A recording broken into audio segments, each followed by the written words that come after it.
मैं जिन लोगों को आइडल मानता था, चाहे MS धोनी हो, विराट कोहली हो, सौरव गांगुली है, मतलब जो मेरे आइडल थे, आज की डेट में मैं देख रहा हूँ वो जनता को, मतलब बच्चों को, जो 14 साल 15 साल 18 साल के बच्चे, उनको सट्टेबाजी सिखा रहे हैं। आप क्या आइडल बनोगे? सरकारी संपत्ति को भी लोगों ने ड्रीम 11 ऐसी चीजों में लगा करके बर्बाद कर दिया, बाद में आत्महत्या कर दी। हाई फाई जनरेशन एक बिल्कुल नए तरीके का पैसा कमाना चाहती है। उसे लगता है कि मैं एक दिन में ही पैसा कमा लूँ। जो सोशल मीडिया पे वो लाइव देखते हैं, संस्था बनाई जाए, ऐसी अथॉरिटी तैयार की जाए जो इन सब चीजों को गवर्न करे। जैसे आपने अभी एक चीज बताई थी कि वकील अपना प्रमोशन नहीं कर सकते ऑनलाइन, और ये सट्टेबाजी वाले जितने भी ऐप हैं ये तो खुला प्रमोशन कर रहे हैं। केवल ईगो सेटिस्फेक्शन के लिए जो कपल्स हैं वो दूर हो रहे हैं। दूसरा, फैमिली इंटरफेरेंस। डाइवोर्स होता है तो जो मेल कैंडिडेट है उसके ऊपर प्रेशर डाला जाता है कि आपको अपनी वाइफ का, ये जो आपकी पहले वाइफ रह चुकी है, उनका आपको पूरा भरण पोषण भी करना है, आपको उनको खर्चा भी देना है। उसका दुरुपयोग हुआ। पहले लड़की ने बोला कि इसने मेरे साथ गलत किया, फिर ओपन कोर्ट में वही लड़की कह रही है कि मैं इसे जानती तक नहीं। अच्छा, आने वाले जैसे जैसे टाइम बढ़ रहा है, मतलब जेनजी आ गई है, मतलब बहुत हाई फाई जनरेशन आ गई है। हाई फाई जनरेशन एक बिल्कुल नए तरीके का पैसा कमाना चाहती है। उसे लगता है कि मैं एक दिन में ही पैसा कमा लूँ। जो सोशल मीडिया पे वो लाइव देखते हैं कि यार बड़ी बड़ी करोड़ों की गाड़ियाँ हैं, बंगले हैं, वो एक्चुअली उन लोगों को नहीं पता कि वो किराए पे हैं। जितने इन्फ्लुएंसर ये दिखा रहे हैं वो सब किराए पे ला के दिखा रहे हैं। और इसी माध्यम से जो ये सट्टेबाजी वाले हैं, जो इतने ऐप हैं, चाहे ड्रीम 11 आप ले लो, और या फिर MPL है, या बहुत सारे ऐसे ऐप हैं, तो क्या ये हमारे कानून में लीगल हैं ये ऐप? देखिए, सही बात अगर मैं इस बात पर बोलूं तो ये एक खुला सट्टेबाजी है, खुली सट्टेबाजी। अच्छा, जिसे लीगलाइज किया जा रहा है, लीगलाइज किया जा रहा है, लगातार लीगलाइज किया जा रहा है। अच्छा। और आप देखते होंगे बड़े बड़े एक्टर्स हाँ आकर के उसका प्रमोशन कर रहे हैं। मतलब मैं जिन लोगों को आइडल मानता था, चाहे MS धोनी हो, विराट कोहली हो, सौरव गांगुली है, मतलब जो मेरे आइडल थे, आज की डेट में मैं देख रहा हूँ वो जनता को, मतलब बच्चों को, जो 14 साल 15 साल 18 साल के बच्चे, उनको सट्टेबाजी सिखा रहे हैं। आप क्या आइडल बनोगे? बिल्कुल, और इस पर तुरंत नया कानून आना चाहिए, इस पर रोक लगनी चाहिए, क्योंकि इससे ऐसी व्यवस्था सामने आ रही है कि कुछ, मैं आपको बता दूं कि मेरा खुद का अनुभव है ये जी। कुछ बैंकर्स भी इस चक्कर में पड़े। अच्छा, सरकारी संपत्ति को भी लोगों ने ड्रीम 11 ऐसी चीजों में लगा करके बर्बाद कर दिया, बाद में आत्महत्या कर लिया। अरे तो मतलब, और ये मैं नहीं कह रहा हूँ, ये रिकॉर्ड बता रहे हैं, और बाकायदे इस पर FIR पंजीकृत हुई। बाद में ड्यूरिंग द इन्वेस्टिगेशन ये तथ्य सामने आया कि ये बैंकर्स ने ऐसा किया, करोड़ों रुपए। तो क्या मतलब इसके लिए कोई कानून नहीं है? जैसे आपने अभी एक चीज़ बताई थी कि वकील अपना प्रमोशन नहीं कर सकते ऑनलाइन, और ये सट्टेबाजी वाले जितने भी ऐप हैं ये तो खुला प्रमोशन कर रहे हैं। ये जो सट्टेबाजी है, तो गैम्बलिंग तो अपराध है पहले से ही, लेकिन आपने एक चीज़ गौर की होगी, हमेशा वो करते हैं उसे खेल की तरह दिखाया जा रहा है। हाँ, कि जोखिम के तहत है, जोखिम के तहत है, तो उसे लीगल जामा पहना करके उसको प्रस्तुत किया जा रहा है, जबकि वो प्रॉपरली इलीगल काम है। क्योंकि देखिए, हमारा नवयुवक लगातार उस पर पैसा लगा रहा है, बर्बाद हो रहा है। बिल्कुल। और जैसे हम कह रहे हैं कि आप एक अथॉरिटी बना दीजिए, जैसे आप शेयर मार्केट को देखिए, सेबी से गवर्न है, बिल्कुल, बाकायदे उसकी नजर रहती है कि क्या चल रहा है, क्या नहीं चल रहा है। आपने रिसेंटली सुना होगा FNO पर, FNO, बिल्कुल बिल्कुल, उन्होंने गौर किया कि बहुत ज्यादा जो है युवा हमारा उस पर पैसा अपना बहा रहा है। इसी प्रकार से इसमें भी कोई अथॉरिटी ऐसी आए, ऐसी एक जो है संस्था बनाई जाए, ऐसी अथॉरिटी तैयार की जाए जो इन सब चीज़ों को गवर्न करे, जो इन पर भी लगाम लगाए, उसे खेल का नाम दे करके, और खुलेआम सट्टेबाजी। हाँ, मतलब आप उसमें पैसा लगाइए, अपनी टीम बनाइए। क्योंकि अपराध तो वो देखिए तब होगा ना जब उसे सट्टे का रंग दिया जाए। अभी उसे खेल का रूप दिया जा रहा है। उसमें ये भी कहा जा रहा है कि ये जोखिम के तहत है, आप इसको लत भी लग सकती है। लत लगने के बाद वो घर बर्बाद कर रहा है, परिवार बर्बाद कर रहा है, और लास्ट में वो कहीं ना कहीं क्राइम की तरफ जा रहा है। या तो वो सुसाइड करेगा या फिर किसी और तरीके से पैसा कमाएगा। मेरे पास अभी 3-4 दिन पहले ही एक DM आया। तो एक बच्चा था, मतलब 18 साल का होगा, वो मुझे फॉलो करता, तो उसने DM किया कि भैया, और मैंने अभी इंडिया श्रीलंका का मैच चल रहा था, मैंने उस पर सट्टा लगाया और मैं 50,000 रुपये हार गया हूँ। अब अगर मैं घर जाऊँगा तो घर वाले, मतलब मैं वो पैसा कहाँ से लाऊं, घर वालों को कैसे दूं? और जिससे पैसा मैंने उधार लिया था उसने मुझे 10 रुपये सैकड़े के ब्याज पे दिया था, अब वो मुझसे उसकी वसूली कर रहा है। मतलब 18 साल का बच्चा, क्या उसकी मेंटल कंडीशन होगी, क्या उसने दुनिया देखी है, और आज की डेट में 50,000 रुपये हार गया। इसका जिम्मेदार कौन होगा? देखिए, जिम्मेदार तो मैं इसलिए गवर्नमेंट को कहूँगा कि गवर्नमेंट को तुरंत इस पर एक्शन लेना चाहिए। बिल्कुल। और ये लगातार सोशल मीडिया के माध्यम से लोगों को जानकारी हो रही है, खुलेआम उसका प्रचार हो रहा है, और गवर्नमेंट की कोई अथॉरिटी चेत नहीं रही। हाँ, कुछ मतलब गवर्नमेंट वाले सोच ही नहीं रहे हैं। ये तो मतलब टीवी में ऐड चल रहा है, कितने इन्फ्लुएंसर हैं जो सट्टेबाजी का ऐप ऐड कर रहे हैं, और जो अपने फॉलोअर्स उनको सट्टेबाजी की तरफ लेके जा रहे हैं। तो भाई, आप जेनजी को क्या सिखा रहे हो? फिर इसके बाद आप उनसे मतलब सोचते हो कि यार वो बिल्कुल एकदम क्लीन हो और कोई क्राइम नहीं करे, कैसे नहीं करेगी? तो इस पे मुझे लगता है कि मतलब सरकार को बहुत जल्द एक्शन लेना चाहिए। जल्द एक्शन लेना चाहिए, नहीं तो बड़ी विकराल स्थिति युवाओं के सामने खड़ी हो जाएगी, और युवाओं की स्थिति खराब होगी तो देश की स्थिति खराब होगी। बिल्कुल बिल्कुल, मतलब देश किस तरफ जाएगा, कैसे सरकार इस पे क्या मतलब जैसे सुप्रीम कोर्ट कभी कभी कुछ मैटर अपने मन से उठा लेता है बिना किसी PIL के या बिना किसी केस के, तो सुप्रीम कोर्ट इस पे कोई एक्शन ले सकता है? बिल्कुल ले सकते हैं। देखिए, कोर्ट को पूरा पावर है कि वो सो मोटो प्रसंज्ञान ले सकते हैं। अच्छा, प्रसंज्ञान लेके वो कार्यवाही भी कर सकते हैं। तो इस पे मतलब क्या लगता है आपको कि सुप्रीम कोर्ट कभी अगर स्टेट गवर्नमेंट या सेंट्रल गवर्नमेंट इस दिशा में काम नहीं करती है तो डेफिनेटली जो है सुप्रीम कोर्ट को, ऑनरेबल हाई कोर्ट को प्रसंज्ञान इसमें लें, और मैं यही अपील करूंगा आपके माध्यम से कि बिल्कुल इस पर कार्रवाई होनी चाहिए यथाशीघ्र। बिल्कुल, क्योंकि इससे पूरा देश हमारा बर्बाद हो रहा है। और देश छोड़िए, मतलब यंग तो छोड़िए, 50-50 साल के लोग हैं, वो सट्टेबाजी में वो सोचते हैं कि आज 35 रुपये लगा के मैं 1 करोड़ जीत जाऊंगा, और लास्ट में वो 35 रुपये भी नहीं बचते उनके जो है, और वो 35 करके पता नहीं कितने चले जाते हैं, ये भी लोगों को नहीं समझ में आता है। ये तो बड़ी विकट स्थिति होती जा रही है हमारे देश की। और मुझे लगता है कि आपके माध्यम से मैं और मेरी जितनी भी ऑडियंस है उसको मैं ये चीज़ फिर से बोलना चाहूँगा कि भाई देखो, किसी भी इन्फ्लुएंसर की बातों में मत आना।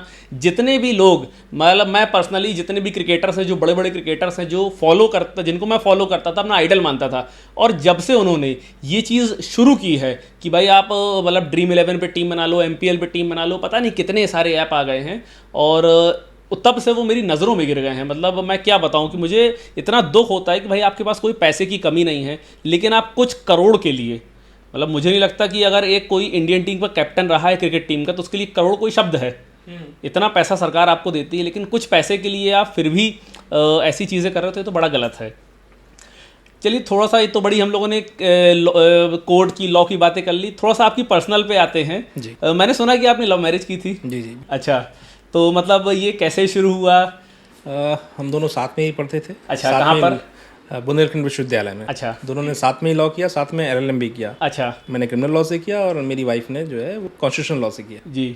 तो मतलब कैसा रहा सफ़र आपका? सफ़र बहुत अच्छा रहा। अच्छा। और अभी जो सफ़र चल रहा है बहुत अच्छा चल रहा है। चलिए, बहुत अच्छी बात है। मतलब आज की डेट में मतलब ऐसे लॉयर्स भी कम देखने को मिलते हैं कि मतलब साथ में आप पढ़ाई कर रहे हैं, फिर साथ में आप मैरिज भी कर रहे हैं, और चूंकि आप लॉयर हैं तो आपको इस चीज़ की नॉलेज भी होगी कि एक जो फैमिली लॉ है, कि मतलब जैसे आपने तो लव मैरिज किया, बड़ा हैप्पीली रह रहे हैं, कितने केसेस ऐसे आपने देखे हैं, मतलब मैक्सिमम केसेस जो आपके पास देखे हैं आपने, जो डाइवोर्स के लिए आते हैं, वो लव मैरिज के आते हैं कि अरेंज मैरिज के ज़्यादा आते हैं? देखिए, इसमें मैरिज का कोई इसलिए मैं कंसेप्ट नहीं बोलूँगा कि लव मैरिज के अरेंज मैरिज का। हाँ। केवल आज जो मैं देख रहा हूँ, हाँ। वास्तविकता केवल ये है कि 2 चीज़ें।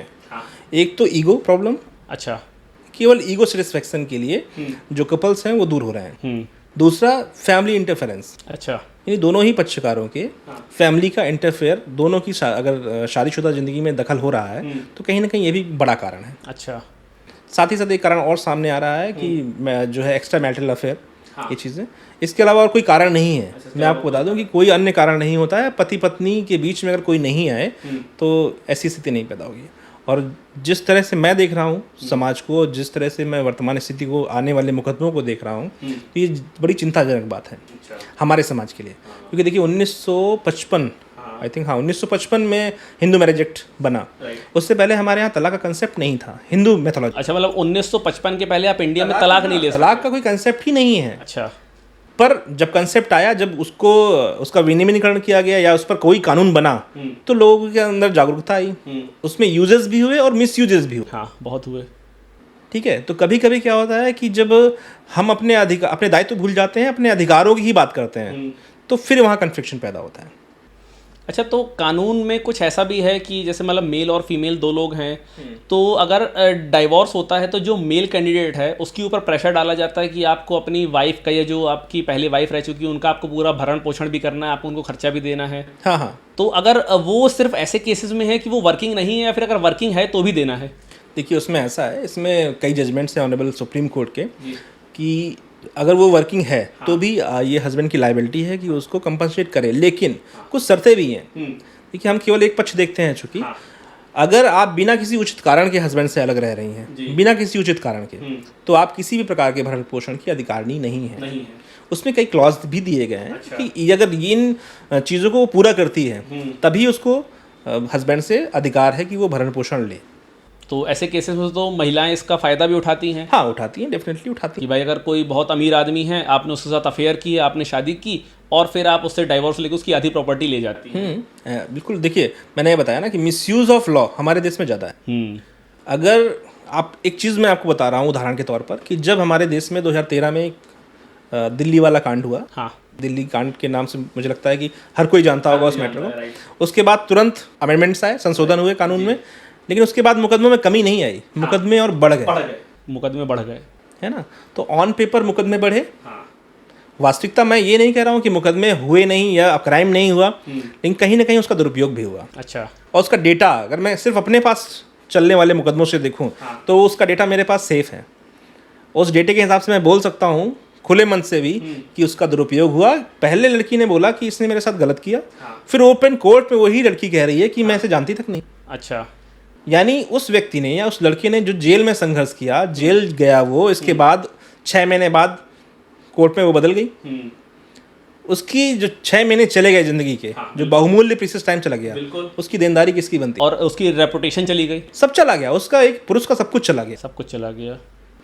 तो एक चीज़ बड़ी महत्वपूर्ण है कि भाई अगर आप झूठा मुकदमा करते हो या झूठे केसेस करते हो, तो ऐसी सज़ा होनी चाहिए, ये सज़ा का प्रावधान ऐसा बढ़ाना चाहिए कि लोग झूठा केस करने से डरें, कि लॉ का मिसयूज करने से डरें। लेकिन उसके लिए नॉर्मल चीज़ें, 6 महीने की सज़ा कर दिया, 3 महीने की सज़ा कर दिया, 500-600 रुपये जुर्माना बस। ये तो बहुत, अगर ये स्ट्रिक्ट हो जाए तो डेफिनेटली आपको तो रजिस्ट्रेशन में भी कमी आएगी, मुकदमों के रजिस्ट्रेशन में भी कमी आएगी, और क्राइम का जो रेशियो लगातार एनसीआरबी के जो डेटा आ रहे हैं उसमें भी कमी आएगी।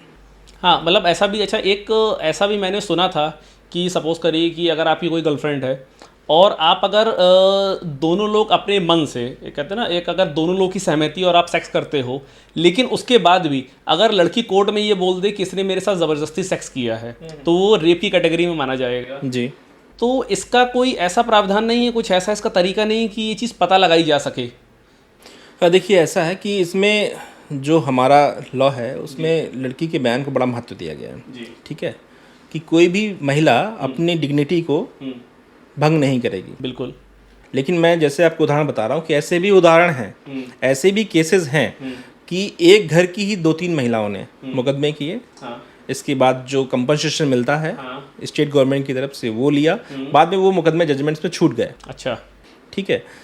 जो आपने बोला कि गर्लफ्रेंड ने आरोप लगाया, अभी रिसेंटली जो नए लॉ आए हैं उसमें ये भी है कि अगर आप किसी पुरुष ने ये उसको लड़की को आश्वासन दिया कि मैं तुमसे शादी कर लूँगा, ठीक है, और फिर उसके साथ संबंध करता है, बनाता है, तो वो भी अपराध की श्रेणी में, वो भी अपराध की श्रेणी में आएगा। तो देखिए, ऐसा तो है कि हमारे देश में औरतों के साथ तो कुछ लोग गलत काम करते ही करते हैं, लेकिन मुझे लगता है कि आधे से ज़्यादा जो केसेस रजिस्टर्ड होते हैं वो फेक होते हैं। और देखिए, फेक की भी रेशियो है, और ऐसे लोग हैं भी समाज में, अपराध होता भी है, लेकिन कहीं ना कहीं मिसयूज़ अब बढ़ गया है, पहले के मुताबिक मिसयूज़ ज़्यादा बढ़ा। बिल्कुल बिल्कुल।